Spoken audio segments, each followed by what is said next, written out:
The family forgot about Grandpa on Christmas Eve, but one day they'll regret it. The old grandfather clock in the dimly lit Texas home struck midnight. Fernando sat alone in his worn-out recliner, staring at the untouched Christmas feast he had prepared. The candles flickered, casting shadows on the walls, mocking his loneliness. His wrinkled hands trembled as he reached for his glass of eggnog, but he didn't take a sip. His family had promised to be here. They said they wouldn't forget him, but they had. The realization settled in like a cold weight in his chest. He had spent days preparing, setting the table, decorating the house, wrapping gifts with shaky fingers. He had even put on his best Christmas sweater, the one his late wife had knitted for him years ago. But they never came. No calls, no messages. Not even a lousy excuse. Fernando wasn't just hurt, he was betrayed. Something inside him snapped. His love, his patience, his endless forgiveness, all of it vanished like smoke in the winter air. The warmth in his heart turned to ice, and his sorrow twisted into something darker. A sinister smile curled on his lips as he muttered under his breath, "If they won't come to me, I'll go to them." The Johnson family woke up late, still drowsy from the festivities of Christmas Eve. They had gathered at David's house this year, Fernando's eldest son. Laughter filled the air as the children tore through their presents, unaware of the ominous presence lurking outside. Fernando stood by the frosted window, watching them. His breath fogged the glass as his cold, dead eyes fixated on the family that had abandoned him. A rusted axe rested in his gloved hands. With slow, deliberate steps, he made his way to the back door, slipping inside unnoticed. The warmth of the house felt suffocating, filled with the scent of cinnamon, pine, and betrayal. He passed the Christmas tree, his eyes darkening as they landed on the pile of gifts. Not a single one was for him. It was the final insult. A floorboard creaked beneath his boots. Someone turned around. "Dad?" David's voice wavered in shock. What are you doing here?" Fernando tilted his head, his lips curling into a twisted grin. "I came to deliver my own Christmas gift." Before anyone could react, the lights flickered and the house was consumed by terror. By the time the neighbors realized something was wrong, it was too late. The Johnson house was eerily silent. No laughter, no music. Just the soft hum of the wind through the trees. When the police arrived, they found an unsettling sight. Christmas decorations splattered with red, presents torn open and soaked in crimson. The entire family was gone, as if they had been erased from existence. Only one thing remained, a single gift box, placed neatly under the blood-stained tree. Inside was a note written in shaky, old-fashioned handwriting. "Merry Christmas, never forget your family. Or else they'll never forget you." Fernando was never seen again, but some say that on Christmas Eve, if you listen closely, you can hear his raspy breath outside your window, waiting, watching, searching for those who forget the ones who once loved them. So this Christmas, when you gather with your family, make sure to remember Grandpa. Or else he might remember you first. The Johnson house stood eerily silent for weeks after the massacre. The neighbors whispered about what had happened, but no one dared step inside. Some said they heard laughter at night, warped, distorted as if it came from deep within the walls. Others claimed to see an old man standing in the window, his hollow eyes peering into the cold winter night. The police searched for Fernando, but it was as if he had vanished into thin air. No footprints in the snow, no sign of struggle, just the blood-stained Christmas decorations and that single haunting note. A year passed and the Johnson house remained untouched, frozen in time like a forgotten relic. But as Christmas Eve approached, something strange began to happen. The remaining relatives, the distant cousins, the in-laws, the ones who hadn't attended last year's gathering, started receiving invitations. Elegant red envelopes sealed with wax. Each letter was written in that same shaky handwriting. "Christmas Eve dinner at Grandpa's house. This time, don't forget me." No one knew who had sent them. Fernando was supposed to be dead. Yet the invitations kept arriving, placed on doorsteps, slipped under doors, even appearing inside locked houses. At first, the family dismissed them as a sick joke, but then the phone calls began. At exactly 3:13 a.m., the landlines rang in each recipient's home. If they answered, they would hear nothing but labored, wheezing breaths on the other end. If they didn't answer, their phone screens would light up with a single message. "See you soon." Panic set in. Some relatives fled town, hoping to escape whatever was coming. Others tried to destroy the invitations, but no matter what they did, burning, shredding, even burying them, they always reappeared the next morning, perfectly intact. It became clear that there was no escaping Frando's invitation. On the night of Christmas Eve, the remaining family members had no choice but to gather at the Johnson house. The air was thick with fear as they stepped through the front door. The house was exactly as it had been left a year ago, untouched, preserved in time, except for one thing. The Christmas table was set. A full feast awaited them: roasted turkey, glazed ham, mashed potatoes, cranberry sauce. Everything was laid out perfectly, steaming hot, as if someone had just finished preparing it. And at the head of the table sat Frando's chair, rocking ever so slightly, though no one was in it.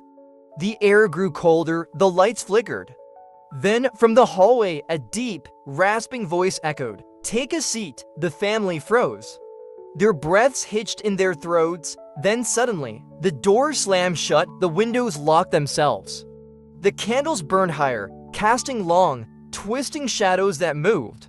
Even though no one was there, the rocking chair stopped. A single Christmas carol began playing from an old record player in the corner. Silent night, holy night, and then, one by one, the lights went out. No one knows what truly happened that night. The next morning, neighbors reported hearing faint Christmas music playing from inside the house, but no one answered when they knocked. When the authorities finally forced their way in, they were met with a horrifying sight. The Christmas feast was still warm, the presents were still unopened, and every single family member was seated at the table. Frozen in place, their faces twisted in wide, unnatural grins, their eyes were vacant, their skin pale. They were alive, but unresponsive, as if trapped in an endless, waking nightmare. At the head of the table, Frando's chair was empty except for a single, blood-stained Santa hat. To this day, the house remains untouched. No one dares to enter. Some say that if you press your ear against the front door, you can still hear the faint clinking of silverware and the slow, wheezing laughter of an old man who refuses to be forgotten. And every Christmas Eve, a new invitation appears somewhere in town, waiting for its next guest. The Johnson house was abandoned after that horrific Christmas Eve. No one dared enter, not even the authorities. It became a local legend, a warning whispered among townsfolk.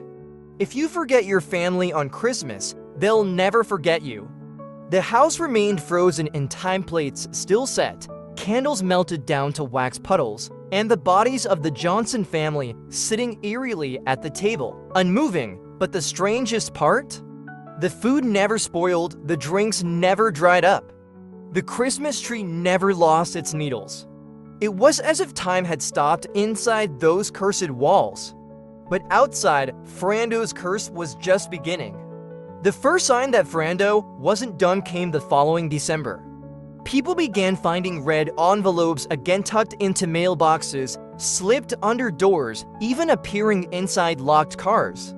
Some families in town received them, but so did random strangers, travelers, drifters, even people who had never heard of the Johnsons before.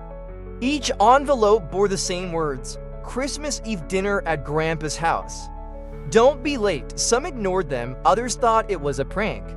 But those who dismissed the invitations, they started disappearing. First, it was small things. A man went to bed one night and woke up to find his Christmas tree missing, replaced with a much older, dust-covered one that smelled of decay. A woman lost her reflection in the mirror, replaced by the faint outline of a shadowy, grinning figure. Then the real horror began. People who ignored the invitations began waking up in strange places. A truck driver was found seated at the Johnsons' Christmas table, his body frozen in the same lifeless grin as the rest of the family. A teenage boy vanished from his room, only to be discovered standing in the Johnsons' front yard, staring at the door, unable to speak. But the worst was a young couple who tried to burn their invitation. Their screams were heard throughout town that night, but by the time the police arrived, their house was empty. Only a plate of untouched Christmas dinner sat in the center of their living room. And from the speakers of their still-playing TV, a deep, raspy voice whispered, "No one misses Christmas dinner." That year, as the town fell into silent terror, a man named Ethan Grayson arrived, a journalist drawn to the bizarre rumors of the Johnson house. He laughed off the stories.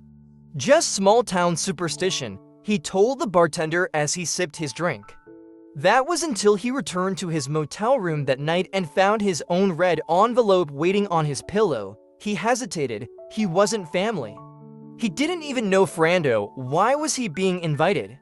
But something deep inside him whispered, "If you don't go, you'll regret it." So at exactly 11:59 p.m., Ethan stepped onto the porch of the Johnson house. His breath clouded in the freezing night air. The door was unlocked. It swung open with an eerie creak. Inside, the house was warm. The fire crackled in the hearth. The scent of Christmas dinner filled the air, and the table was set just as the legends described. And then he saw them, the Johnson family, still seated at the table, still grinning, their eyes dull and empty. Ethan's heart pounded as he took a step forward. The floorboards groaned beneath his feet. Then the door slammed shut behind him. The lights flickered, the air grew thick, suffocating. Then the rocking chair moved. Slowly, it turned toward him. And sitting in it, draped in shadow, was a man Ethan had only seen in old photographs. Frando, his sunken eyes gleamed, his cracked lips curled into a slow, unnatural grin. "You came," Frando rasped. "Good. Let's eat." Ethan tried to move, but his body wouldn't listen. He was frozen, his muscles locked in place. Frando rose from his chair with agonizing slowness, dragging a rusted carving knife across the table. His voice was barely a whisper, but it echoed through the house. "You don't break a family tradition." The Johnson family, lifeless, unmoving, suddenly turned their heads toward Ethan in unison. Their jaws dropped open, but instead of words, only a horrible, wheezing laugh poured out. Ethan's scream never left his throat. The next morning, the Johnson house was silent again. The police, who had been watching from a distance, cautiously stepped inside. The feast was still warm, the tree still twinkled. The Johnson family still sat at the table. And now, Ethan was sitting with them, his face frozen in that same unholy grin. A single red envelope was left on the table in front of him. But this one was blank, except for a single sentence written in smeared, crimson ink. "Merry Christmas, pass it on." That was 3 years ago. Since then, more invitations have appeared in towns across the country.